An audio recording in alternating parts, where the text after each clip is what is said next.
Ya, Assalamualaikum warahmatullahi wabarakatuh. Salam sejahtera, Bapak Waalaikumsalam.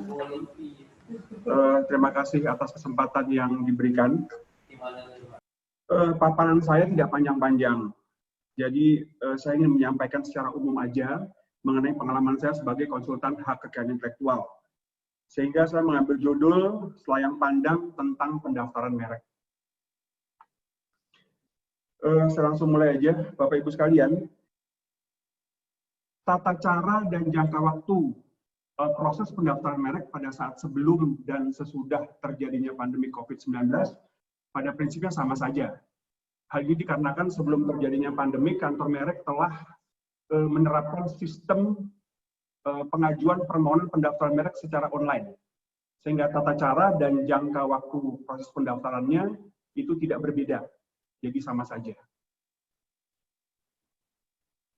Cuman yang perlu saya garis bawahi di sini adalah setelah berlakunya Undang-Undang Nomor 20 Tahun 2016 tentang merek, yaitu berlakunya tanggal 25 November tahun 2016, alur proses permohonan pendaftaran merek terdapat perubahan sehingga menjadi lebih singkat, di mana di dalamnya masa publikasi atau pengumuman permohonan yang tadinya dipublikasikan selama 3 bulan, sekarang menjadi hanya 2 bulan. Jadi lebih singkat 1 bulan. Nah, berdasarkan undang-undang baru ini, publikasi dilaksanakan di awal. Sehingga apabila ada keberatan, maka keberatan itu sebagaimana yang Pak Didi sampaikan akan diperiksa sekaligus pada saat pemeriksaan substantif. Berbeda dengan undang-undang yang lama, di mana publikasi dilakukan setelah pemeriksaan substantif. Jadi pemeriksaan substantif sudah makan waktu sekian lama, ya. Setelah itu baru dipublikasikan. Nah, pada saat publikasi, pihaknya dipersilakan untuk mengajukan keberatan atau oposisi. Nah, apabila ada keberatan atau oposisi, maka akan dikembalikan lagi kepada pemeriksaan untuk dilakukan pemeriksaan kembali, sehingga waktunya menjadi lebih lama. Jadi sekarang dengan undang-undang baru ini relatif menjadi lebih singkat. Hal yang lain lagi yang perlu saya sampaikan, yang saya berdasarkan pengalaman saya adalah permohonan pendaftaran merek bukan merupakan kewajiban bagi pelaku usaha. Masih banyak pelaku usaha yang berpikir ketika ingin memulai usaha, oh berarti saya harus mendaftarkan merek. Nah, saya tegaskan di sini bahwa pendaftaran merek bukan kewajiban. Dia adalah hak bagi pelaku usaha untuk memperoleh. Ya. Kenapa merek itu didaftarkan? Kenapa menjadi hak? Karena mereka ingin menggunakannya secara eksklusif. Tadi yang seperti Pak Didi juga sampaikan. Nah, pelaku usaha masih banyak yang menganggap bahwa permohonan pendaftaran merek adalah kewajiban. Padahal sebenarnya tidak ada kewajiban bagi pelaku usaha untuk mendaftarkan merek. Nah, akan tetapi kalau tidak melakukan pendaftaran, bagi pihak lain yang telah memiliki hak, kan kita nggak tahu, ketika menggunakan kita nggak tahu nih, apakah ada yang punya, apakah ada yang menggunakan atau tidak. Atau kemudian setelah kita gunakan, kita nggak daftar, ternyata kemudian orang lain daftar. Nah, mereka itu dengan hak eksklusifnya setelah mereka mendaftar, itu dapat melarang kita untuk kemudian tidak menggunakan merek tersebut. Nah, dapat disampaikan di sini adalah ketika kita berusaha, kita menggunakan sekian lama, kita sudah melakukan waktu yang panjang untuk mempopulerkan merek tersebut, ternyata bisa diambil orang karena kita tidak menggunakan hak kita untuk mengajukan pendaftaran. Saya lanjutkan, Bapak Ibu sekalian, pendaftaran merek esensinya ini agak berbeda dengan pendaftaran kekayaan intelektual yang lain. Ya. Tadi Pak Didi sudah menyampaikan tentang definisi merek, ya, adalah suatu tanda yang ditampilkan. Itu kalau kata undang-undang yang ditampilkan. Sementara kalau di undang-undang lama itu yang digunakan untuk membedakan produk usaha kita dengan produk usaha pihak lain di dalam perdagangan ataupun jasa. Nah, yang menjadi masalah di sini yang saya angkat adalah kalau di paten kita tahu ada inventor, ya.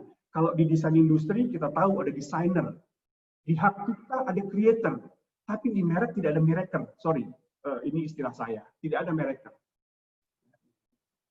prinsipnya kalau pada paten, desain industri ataupun hak cipta itu kita dapat perhatikan atau kita harus memperhatikan dari awal proses pembuatannya. Jadi itu yang akan menentukan nanti apakah itu terkait dengan paten, desain industri ataupun hak cipta. Ya, di mana syaratnya kalau paten dan desain industri kita tahu harus betul-betul baru. Kalau kita bicara hak cipta harus orisinal, betul-betul merupakan ciptaan dia sendiri. Ya. Nah, sementara pada pendaftaran merek itu berbeda. Merek baru akan menimbulkan masalah ketika dia telah ditampilkan. Itu bahasa undang-undang baru. Ketika dia sudah ditampilkan baru muncul masalah. Tapi tidak dilihat bagaimana proses yang sebelumnya itu tidak terlalu menjadi acuan. Ya. Ataupun kata undang-undang lama setelah itu digunakan pada perdagangan barang maupun jasa. Nah, setelah ditampilkan tadi, setelah digunakan tadi, barulah ya dilihat. Kita lihat apakah memiliki persamaan atau tidak. Ya kan? Apakah ada unsur etika tidak baik di dalamnya atau tidak. Jadi seperti itu. Oke, saya lanjutkan. Bapak Ibu sekalian, di dalam pendaftaran merek itu ada yang namanya klasifikasi NIS. Klasifikasi NIS itu kelas-kelas barang. Total semua ada 45 kelas. Ya. Nah, pada kesempatan ini saya ingin menekankan bahwa dalam melakukan pendaftaran merek itu harus betul-betul diperhatikan lingkup barang dan jasanya atas merek yang dilindungi. Karena sekarang sedang marak terjadi bahwa di tengah persaingan yang sangat luar biasa ini, banyak pihak-pihak yang memanfaatkan hal ini. Ya. Kalau permohonan pendaftaran dilakukan secara kurang lengkap kelasnya, ya, kita tidak pahami betul usaha kita apa, maka boleh jadi khawatir pihak-pihak lain akan kemudian mendaftarkan. Kita tidak usah ragu ketika usaha kita kecil, nggak ada masalah. Tapi ketika usaha kita besar, baru itu akan muncul masalah, di mana kelas-kelas kosong itu akan didaftarkan oleh pihak lain. Nah, saya ambil contoh di sini, misalnya seorang pelaku usaha, ya, dia ingin bergerak di bidang kosmetik, misalnya, di bidang industri kosmetik, di situ ada obat jerawat, juga termasuk juga terdapat di dalamnya distribusi dan penjualannya, ditambah lagi juga ada klinik kecantikan. Nah, terkait dengan NIS klasifikasi atau kelas-kelas barang yang saya sampaikan tadi, itu kita bicara industri kosmetik, merek kosmetiknya itu kelas 3, obat jerawatnya itu kelas 5, ya, kalau ada jasa penjualan artinya ada toko obatnya atau toko kosmetiknya itu kelas 35, dan kalau sampai ada klinik kecantikannya di mana itu menyediakan jasa klinik kecantikan itu masuk ke kelas 44. Dan sudah banyak kasus yang tidak perlu saya sebutkan di sini, baiklah terkait dengan misalnya kosmetik itu sudah pernah sampai pengadilan, ya. Itu ternyata misalnya kelas 3-nya si A yang daftar, ternyata kelas 44-nya orang lain yang mendaftar. Ya mungkin Bapak Ibu juga sudah pernah mendengar kasusnya. Jadi seperti itu. Jadi harus diperhatikan sekali jenis-jenis barangnya. Apalagi sekarang Bapak Ibu sekalian, dengan sistem online ini, Dirjen Haki sudah luar biasa sekali, kantor merek sudah luar biasa sekali. Tadinya kita tahu bahwa jenis-jenis barang itu NIS itu hanya panduan, kata-katanya bisa menyesuaikan. Tapi sekarang udah nggak bisa. Ya, dari online itu, dari Haki sudah ada kolom-kolom di mana kita tinggal tik aja. Jadi bahasa jenis barang itu seragam, bahasa jenis jasa itu seragam. Ya, jadi menjadi jelas, tidak ada perdebatan di sini mengenai jenis barang dan jasa ini. Kita lanjut. Bapak Ibu sekalian, proses pendaftaran merek saat ini itu lumayan, sudah menurut saya sudah cukup baik, ya, antara 1 tahun sampai 1,5 tahun. Karena saya mengalami sebelumnya itu mungkin Pak Didi, saya mohon maaf, itu bisa sampai 3 tahun. Bahkan mereknya mau habis, itu saya pernah pendaftaran selesai juga, ya dengan berbagai kendala. Tapi sekarang sudah luar biasa, apalagi sekarang sudah ada pendaftaran online. Jadi artinya 1 sampai 1,5 tahun itu sudah bisa granted, sudah bisa diterbitkan sertifikat. Nah, Namun demikian Bapak Ibu sekalian, para pelaku usaha yang masih awam. Nah, ini seringkali merasa, aduh lama banget sih, masih sangat lama. Kemudian dia mengaitkan, oh ya ini di Indonesia ya, birokrasinya berbelit-belit. Pak Didi menyampaikan kemarin katanya pemohon merek menganggap ini seperti perizinan biasa, lupa bahwa ini harus dilakukan pemeriksaan yang sangat detail terkait dengan apakah memenuhi persyaratan tidak sebuah merek ini didaftar.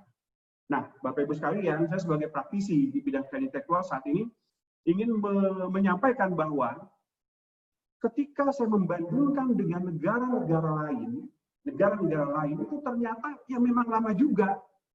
Saya ambil contoh Malaysia, Vietnam, Kamboja, Korea, Amerika bahkan, ya Thailand, mungkin di Singapura agak lebih cepat ya, mungkin sekitar kalau saya lihat tuh di United mungkin antara 6 bulan sampai setahun.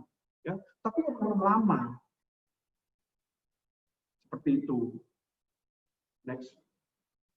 Nah, yang terakhir mungkin ini apa namanya poin terakhir yang mungkin sepele, tapi untuk pelaku usaha yang masih awam, yang mungkin belum pernah mendaftarkan merek, ini seringkali muncul masalah ini. Jadi Bapak Ibu sekalian, biaya pengajuan permohonan pendaftaran merek yang dibayarkan oleh pemohon itu adalah termasuk jenis penerimaan negara bukan pajak. Setelah mengajukan permohonan, tadi Pak Didi sudah menyampaikan bahwa kemudian kantor merek akan melakukan pemeriksaan terhadap permohonan pendaftaran merek tersebut.